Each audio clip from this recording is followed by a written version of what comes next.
It's pretty hard for me to verbalize how angry I am. I came to the States in '97 to be with my girlfriend, soon to be my wife.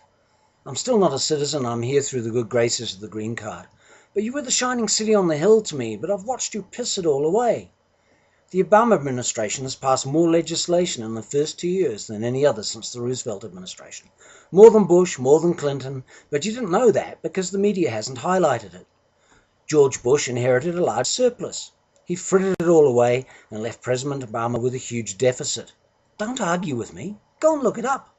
It was the Bush administration that instigated the bailout. I hated it too. What happened to the Republican mantra of keeping government out of business? During Bush's term, we fought 2 unnecessary wars, wiretapped the phones of US citizens, outed a CIA agent, gave the super rich unpaid-for tax breaks, and did our best to remove all environmental and financial controls while shipping our jobs overseas and losing approximately 8 million of them. Not overseas, but in total, and we turned a huge surplus into a gigantic deficit. To paraphrase the Commander-in-Chief, heck of a job, Georgie. The Obama bailout of Detroit? Hey, it worked. Most of the money has been paid back, and Ford at least is back in the black. Have you any inkling at all of how many jobs that saved? Wasn't just the Ford employees, but all the dealers and the auto parts makers as well. The stimulus? Well, there'd be several more million people out of work without it, and the recession would be deeper. One of the reasons the stimulus wasn't bigger was Republican opposition. Do you have kids in school? The reason you may still have school teachers is because of the stimulus. Complaining about the lack of Washington is something I often hear. For goodness sake, learn how your government works. Over 300 bills have been passed by the House only to die in the Senate. Why? Because the Democrats don't have a firm 60-seat majority and the Republicans filibuster. The Republicans have already filibustered more than any other Senate in the history of this country, and that's in just 2 years. These days, the filibuster simply means that the threat of a filibuster is to be taken the same as a filibuster, and the Democrats, I'm afraid, are just too cowardly to insist on a real one. Make the obstructive Republican bastards read from a phone book for 48 hours and let the US public know why there's no progress in Washington.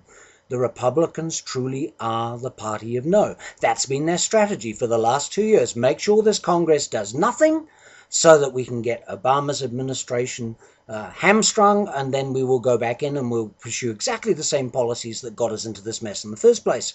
But you don't seem to notice that, do you? Why? The gap between the rich and the poor in this country continues to grow, fueled in part by the incredibly naive belief that everyone has a chance of making it. Not true. Statistics show that you'll almost certainly stay in the socio-economic class from whence you came. What about the deficit? Well, what about that huge elephant in the room, the US military? Got nothing against the military, but military spending accounts for nearly 20% of our annual budget. But I see little political movement towards cutting it. Yet Medicare and Social Security and education all seem to be fine to cut. We already spent 40% of what the world spends on armaments. In other words, the United States on its own spends 40% of world defense spending, and everybody else in the world added together spends 60%. It's amazing. You total idiots in the Tea Party who want your country back. What country would that be, folks? You bitch about tax and spend Democrats, but of course the fact that Obama lowered taxes, and they are lower than they've been in the last 40 years, yes, lower than Reagan, escapes your notice. How about acquainting yourselves with facts instead of rhetoric? Not interested in politics? Give me a break. If you aren't interested in politics, it tells me you aren't interested in eating, drinking, or breathing. Surely you know that every single environmental decision, every single one of them, is political. If you don't, then there's still time to get involved. And if you didn't know this, you don't deserve to have any political opinion. I honestly don't understand most of you. The economy hasn't turned around in 2 years and you want to blame the Democrats? Get a grip on reality. It was Republican policies that brought you to this disaster, and if you elect them back into power, it will only get worse. The Republicans are the party of the rich and for the rich. They care only for profit. Do you really believe you guys have the best lifestyle on the planet? All of Scandinavia lives longer than you do, and so do the Chileans. 20% of Americans live in poverty in the richest country on the planet. But of course, if you're a Republican, you probably believe this is a lifestyle choice. Claim to be the land of the free, and In some respects you are, but everyone's so frightened of lawsuits that you really can't do many of the things that you'd probably like to do in other countries. And so after this litany, I suppose many of you are wondering why I'm still here. If I hate this country so much, why don't I go back from where I came? I heard this sort of argument over and over, but I'm pissed at you. I'm pissed at you because you turned the shining city on the hill, the country that attracted me here 12 years ago, into this stagnant morass of mixed up morality and Fox News and 20-second sound bites and people who are going to vote in an election in which they don't understand the simplest of the issues. Sorry about the cat break. The reality is that you need to understand what's going on. You need to do the research behind the facts.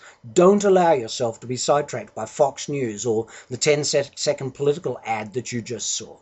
Try not to be swayed by personalities. Who cares whether the person electing you is a good guy?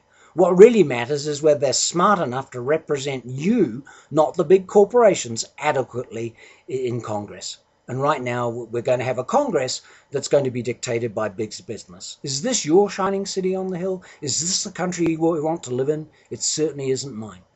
So why am I still here? Because I like to think I can make a difference. That's why I've put together this rant. And I apologize for the cat break, but I couldn't help